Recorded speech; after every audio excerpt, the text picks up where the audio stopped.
కాంగ్రెస్ అగ్రనేత రాహుల్ గాంధీ సడన్ గా రాయ్బరేలీ నుంచి పోటీకి దిగారు. ఆల్రెడీ కేరళలోని వయనాడ్ నుంచి పోటీ చేస్తున్నారు. ఉత్తరప్రదేశ్ లో తన కంచుకోట అమేథీని విడిచిపెట్టి రాయ్బరేలీకి వెళ్లి కాంటెస్ట్ చేయడం అందరినీ ఆశ్చర్యపరిచింది. 25 ఏళ్ల చరిత్రలో గాంధీ కుటుంబం అమేథీ నుంచి బరిలోకి దిగకపోవడం ఇదే ఫస్ట్ టైం. వయనాడ్ లో నామినేషన్ వేసిన రాహుల్ గాంధీ మళ్లీ రాయ్బరేలీని ఎందుకు ఎంచుకున్నట్లు?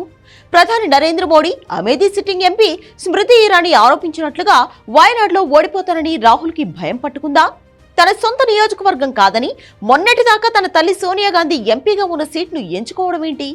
అమేథీ లోక్సభ నియోజకవర్గం 1967లో ఏర్పడింది. అప్పటి నుంచి గాంధీ ఫ్యామిలీ 31 ఏళ్లుగా అక్కడ గెలుస్తోంది. మధ్యలో 1998లో ఒకసారి సతీష్ శర్మ పోటీ చేసి ఓడిపోయారు. మళ్లీ 1999లో సోనియా గాంధీ 3 లక్షల ఓట్ల మెజారిటీతో గెలిచారు. కానీ 2004లో తన కొడుక్కి అమేథీ సీటు ఇచ్చేందుకు సోనియా అక్కడి నుంచి రాయ్బరేలీకి షిఫ్ట్ అయ్యారు. 2004, 2009, 2014లో 3 సార్లు రాహుల్ అమేథీ నుంచి విజయం సాధించారు. ఇక 2019లో జైంట్ కిల్లర్ లాగా వచ్చి కేంద్ర మంత్రి బీజేపీ నేత స్మృతి ఇరానీ రాహుల్ గాంధీని ఘోరంగా ఓడించారు. అమేథీలో స్మృతి ఇరానీ చేతిలో 55,000కు పైగా ఓట్ల తేడాతో రాహుల్ ఓడిపోయారు. ఆ ఓటమి భయం నుంచి రాహుల్ గాంధీ ఇంకా కోలుకున్నట్లేదు. అందుకే మళ్లీ ఓడిపోతానన్న భయంతో అమేథీ కాకుండా తన తల్లి మొన్నటిదాకా ఎంపీగా ఉన్న రాయ్బరేలీకి షిఫ్ట్ అయినట్లు తెలుస్తోంది. రాహుల్ గాంధీ సేఫ్ సీట్ చూసుకోవడం ఇప్పుడు బీజేపీకి ఆయుధంలా దొరికింది. అమేథీ నుంచి రాహుల్ పారిపోయాడంటూ ప్రధాని మోడీ, కేంద్ర మంత్రి స్మృతి ఇరానీ ఇప్పటికే విమర్శలు చేశారు. వయనాడ్లో ఓడిపోతానన్న భయంతోనే రాయ్బరేలీలో దిగారని ఆరోపిస్తున్నారు. ఇప్పటి నుంచి అన్ని రాష్ట్రాల్లోనూ ఇదే ప్రచారం చేయబోతోంది బీజేపీ. ఈ పరిస్థితి కాంగ్రెస్ తో పాటు ఇండియా కూటమికి కూడా పెద్ద దెబ్బే. కేరళలో వయనాడ్లో పోటీ చేయొద్దని కమ్యూనిస్టు పార్టీలు రాహుల్ గాంధీని రిక్వెస్ట్ చేశాయి. ఆయన వినకపోవడంతో ఈసారి ఎలాగైనా ఓడించాలని డిసైడ్ అయ్యాయి. రాహుల్ కేరళను వదులుకోకపోవడానికి బలమైన కారణం ఉంది. 2026లో కేరళలో అసెంబ్లీ ఎన్నికలు జరగబోతున్నాయి. అక్కడ ఏ పార్టీ లేదా కూటమి రెండోసారి అధికారంలోకి వచ్చే అవకాశం లేదు. అందుకే ఈసారి కాంగ్రెస్ వస్తుందన్న ఆశ ఆ పార్టీ నేతల్లో కనిపిస్తోంది.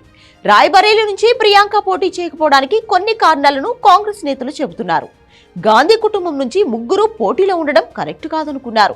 రాహుల్, ప్రియాంక గెలిస్తే ఇప్పటికే సోనియా కూడా రాజ్యసభ ఎంపీగా ఉండడంతో వారసత్వ రాజకీయాలు అంటూ బీజేపీ టార్గెట్ చేస్తుంది. అందుకే ప్రియాంక బరిలోకి దిగనట్లు సమాచారం. అయితే రాహుల్ వయనాడ్ కాకుండా రాయ్బరేలీలో దిగడానికి మరో కారణం ఉంది. హిందీ రాష్ట్రాల్లో ఇప్పటికే బీజేపీ పాతుకుపోయింది. ఈ పరిస్థితుల్లో హిందీ బెల్ట్ స్టేట్ అయిన యూపీలో గాంధీ కుటుంబం నుంచి ఎవరూ పోటీ చేయకపోతే తప్పుడు సంకేతాలు వెళ్తాయన్న భయంతో రాహుల్ని దింపినట్లు చెబుతున్నారు. 2019లో అమేథీ సీటు దక్కించుకున్న స్మృతి ఇరానీ అక్కడ బాగా పాతుకుపోయారు. గౌరీగంజ్లో ఇల్లు కట్టుకుని అక్కడ లోకల్ సిటిజన్ గా మారిపోయారు. అదీ కాక అమేథీ లోక్సభ నియోజకవర్గంలో 5 అసెంబ్లీ స్థానాలు ఉంటే అందులో 3టిలో బీజేపీ సిట్టింగ్ ఎమ్మెల్యేలే ఉన్నారు. గౌరీగంజ్ నుంచి గెలిచిన ఒక్క ఎస్పీ ఎమ్మెల్యే రాకేష్ సింగ్ కూడా ఇరానీకి సపోర్ట్ చేస్తున్నారు. దాంతో అమేథీలో బీజేపీకి గట్టి హోల్డ్ ఉంది. రాహుల్ గాంధీని అమేథీ ప్రజలు విఐపీ గాంధీ అని పిలుస్తున్నారంటే ఎంత వ్యతిరేకత ఉందో అర్థం చేసుకోవచ్చు. ఇవన్నీ ఆలోచించే రాహుల్ సేఫ్ సైడ్ గా రాయ్బరేలీకి జంప్ అయినట్లు తెలుస్తోంది.